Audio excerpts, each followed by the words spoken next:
In this video, I'm going to demonstrate how I prepare an embroidery hoop and fabric before starting a new project. To begin, I undo the screw at the top of the hoop frame and take the inner circle away from the outer part of the hoop.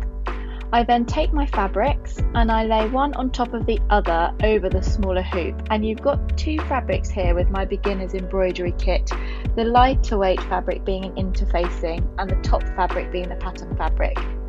You then want to push the larger of the two hoop frames down over the top, sandwiching the fabric in the middle, and tighten the screw.